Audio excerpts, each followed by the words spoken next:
সন্দেশখালীতে শুভেন্দুর শ্রদ্ধাঞ্জলি সভা ঘিরে বিতর্ক। নিখোঁজ ব্যক্তিকে শ্রদ্ধাঞ্জলি শুভেন্দু অধিকারী, ঠিক কি ঘটেছে গোটা বিষয়টি বিস্তারিতভাবে জানবো আমাদের প্রতিনিধি সঞ্জিত চক্রবর্তীর কাছ থেকে। সঞ্জিত রয়েছে আমার সঙ্গে সরাসরি। সঞ্জিত, ঠিক কি বিতর্ক দানা বেঁধেছে? দেখো, সন্দেশখালী আজকে কানমারি বাজারে বিরোধী দলনেতা শুভেন্দু অধিকারী শ্রদ্ধাঞ্জলি সভা ছিল। আর বিশেষ করে তোমাকে একটু পিছনের দিকে সরে যাই, অর্থাৎ 2019 সালের 8ই জুন জামাই ষষ্ঠীর দিনকে সন্দেশখালীর যে কানমারির যে ভাঙিপাড়া রয়েছে, সেই ভাঙিপাড়ায় কিন্তু ওখানে একটি তৃণমূলের কর্মী সভা ছিল। সেখানেই সংঘর্ষ বাধে তৃণমূল এবং বিজেপির মধ্যে। এই নিয়ে কিন্তু এক তৃণমূল কর্মীর মৃত্যু হয়, পাশাপাশি দুই বিজেপি নেতা সহ কর্মীর মৃত্যু হয়। এক প্রদীপ মণ্ডল, দুই সুকান্ত মণ্ডল, তার মৃত্যু হয়। কিন্তু নিখোঁজ থাকে দেবদাস মণ্ডল।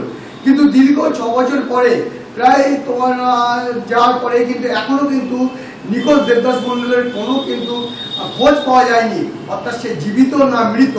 কিন্তু ইতিমধ্যে দেখা যাচ্ছে 2026-এর নির্বাচন, তুমি জানো, সামনে আর একটা বছর।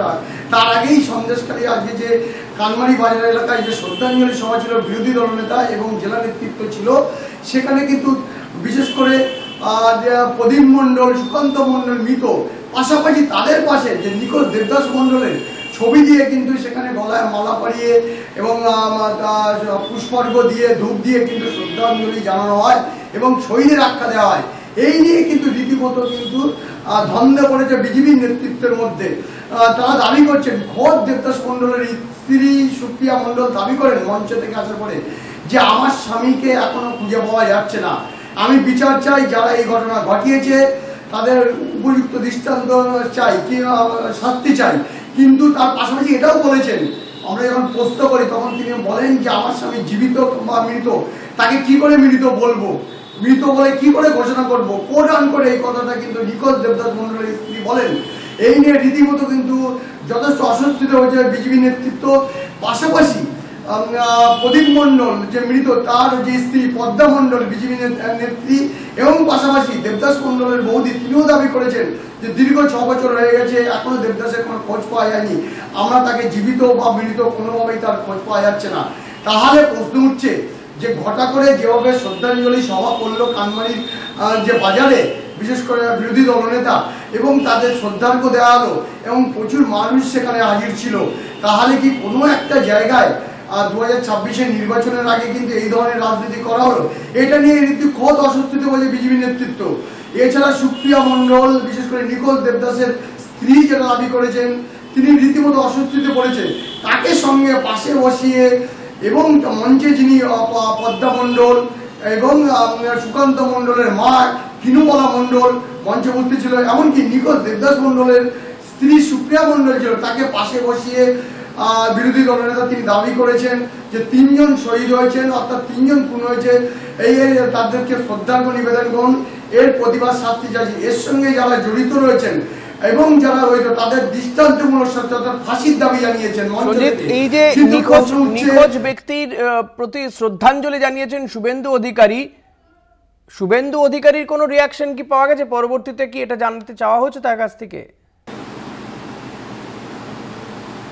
দেখো, শুভেন্দু অধিকারী এ বিষয়ে কোনো কিছু তার প্রতিক্রিয়া জানাননি। পাশাপাশি তিনি মঞ্চ থেকে, খোলা মঞ্চ থেকে তিনি দাবি করেছেন যে 3 জন শহীদ হয়েছেন 2019 সালে, তাদের শ্রদ্ধার্ঘ্য অর্থাৎ শ্রদ্ধাঞ্জলি সভা করার জন্য আমরা এসেছি, তাদের আত্মার শান্তি কামনা করার জন্য, এবং তারা খুন হয়েছে প্রকাশ্যে তিনি বলেছেন।